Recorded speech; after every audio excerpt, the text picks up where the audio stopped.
Hello and namaste, my beautiful friends. I'm Jill Loftus of Nuit Astrology. Welcome to your planetary energy forecast for the week of June the 2nd, 2025. Welcome to June. Now, you'll remember perhaps from last week that we started out the week with Venus standing in the sky with Chiron, the wounded part of our soul, and Eris, the goddess of discord, all in the sign of Aries, right around 25 degrees if you know your chart. Now, we still have this energy as we begin the week, so we still have a little bit of a caution flag up. People are really going to be in their emotional feels.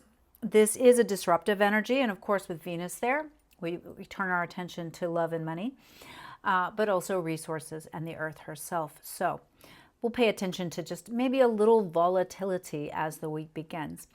The next thing I want you to watch out for is Mars in Leo sending gorgeous trine energy to Chiron.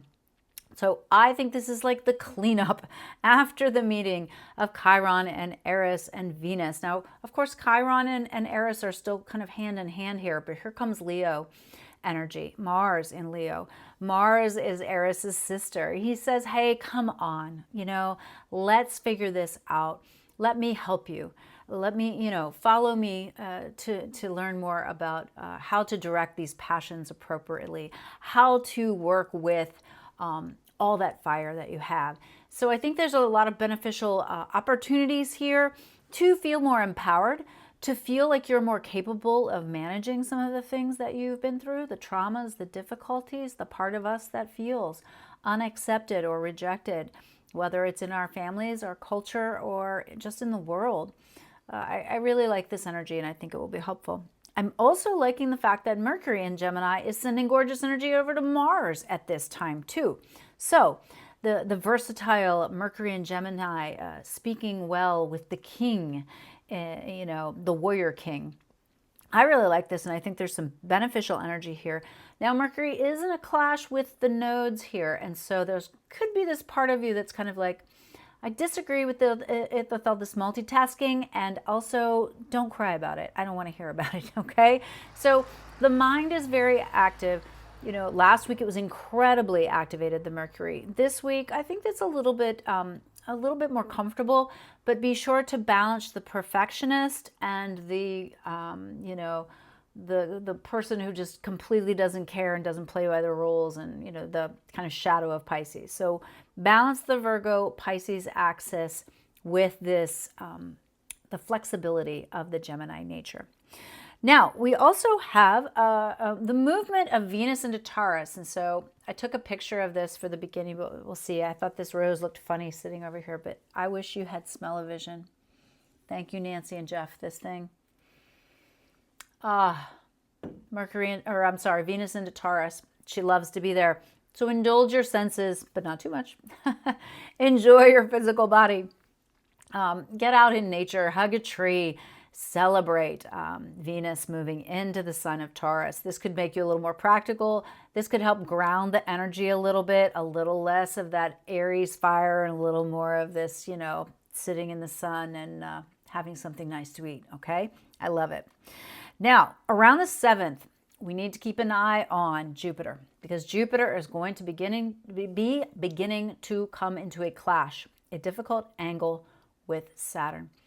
Now, the Jupiter-Saturn cycle is something we follow. I talked about it a lot last week and talked about the YouTube channel World Astrology Report for the more mundane things. But for those of us looking at our charts, this could harken back to around December of 2020 if you're looking for a time period to see what might be reflected. Now, this is a little bit different, though, because of this square is going to be amplified by two other factors. One, Neptune is right there with Saturn. They're only less than a degree apart from each other. So that is amplifying the square. Jupiter is dueling with both of them. And then, to make it a little more complicated, here comes Mercury. The trickster, right? Coming along. Hermes comes along and meets Jupiter. So it's Bacchus, the god of excess, and the trickster Gemini hanging out together, and both in conflict with Saturn, which is like the grandfather energy, and Neptune, the oceanic depths. this could be a little bit tricky, especially if you have anything at the very late degrees of the mutables or very early degrees of the cardinal signs. Keeping an eye on this, okay? This is a big shift. And so we begin to feel this conflict.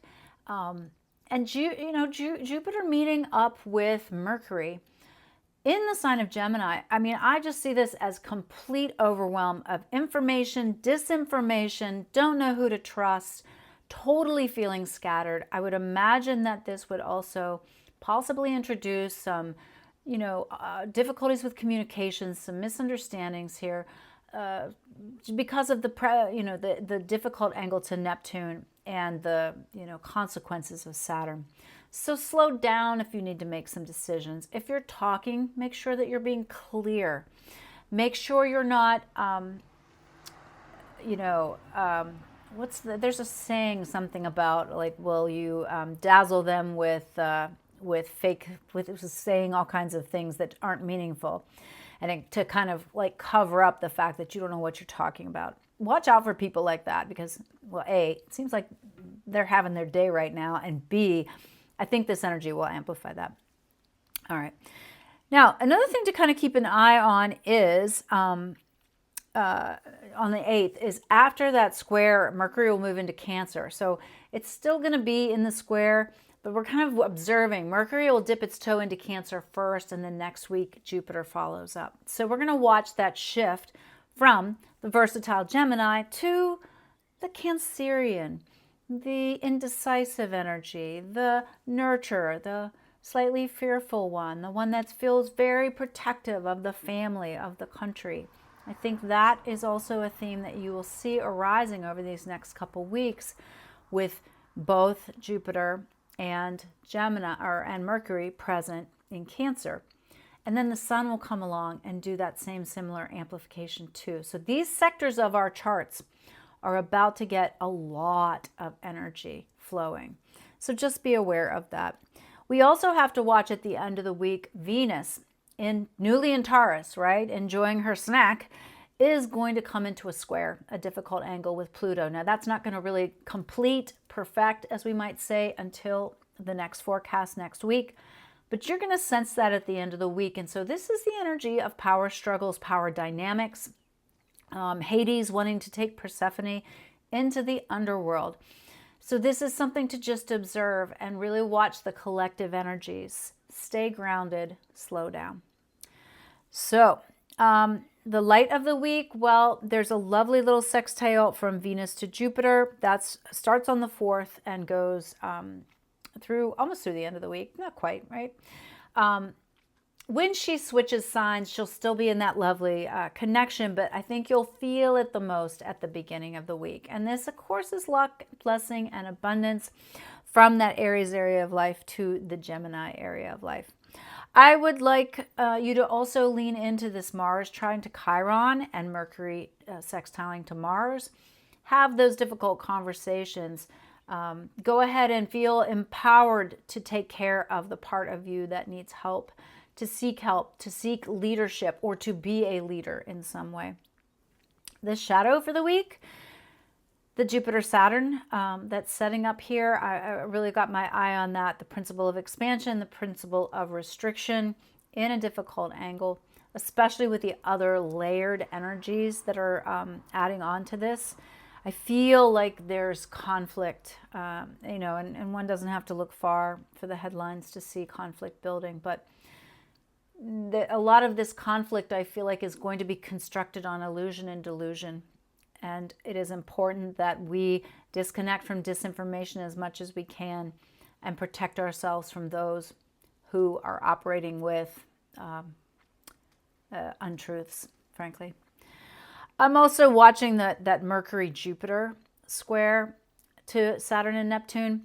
Another thing that Mercury-Jupiter might really amplify is the desire to speak, say, write, really, it amplifies the ideas that you have and how much you want to share them. And so this kind of vociferous, volatile, I want you to hear me, you've got to hear me out, that kind of energy you got to be careful who you're hanging out with at those times, because you might not want to be on the receiving end of some of that. And also, of course, keeping an eye on that Venus-Pluto. Venus-Pluto, a little bit of a difficult, edgy energy. So again, early Taurus, early Aquarius, those areas of life conflicting in some way. And, you know, in some way, Venus is probably going to have to find a little bit more strength to withstand Pluto. She's going to be coming into conflict with him every time she goes into the sign of Taurus for until 2043. I mean, this is where it's at. She's going to be conflicting with Pluto. And so think of the skills that come from this. Perhaps it's setting better boundaries. Perhaps it's interacting with groups of people in a way that's more safe and wise for you. It could be that you are having to adjust the way you manage your resources, food and money, important basics. She might be showing you how you need to get prepared for that in some way. So pay attention to what she has to say. All right, so I haven't done the Celtic Cross yet. What should I do it on? I think I will do it on that meeting of Mercury and Jupiter, and in a difficult angle to Saturn and Neptune. I think we could all use some guidance on that, so stay tuned for that. If you found it useful and helpful, please let me know in the comments. I would appreciate it. I appreciate your patience as always with these videos. I hope you find them useful and helpful. Stick around for the Celtic Cross. I'll see you in a minute. Oh, don't forget, isn't she beautiful? Ah. Hello, my friends. Namaste. We're doing the Celtic Cross on this amplified square or difficult angle, because Jupiter is going to be co-present with Mercury. They're going to be walking together in Gemini, and then they're going to be walking together in Cancer, and they're both going to be conflicting with this Aries conjunction of Saturn and Neptune. And I will also mention, I realized after I recorded the video that I talked a little bit about the Venus connection, the nice Venus-Jupiter connection, as one of the light and shadow portion, but I didn't mention it. So it is actually the very beginning of the week. Some nice Venus-Jupiter. So look for that to help out a little bit. Let's look at this little challenging situation here. Celtic Cross, this is for the collective. How do we best manage this upcoming square?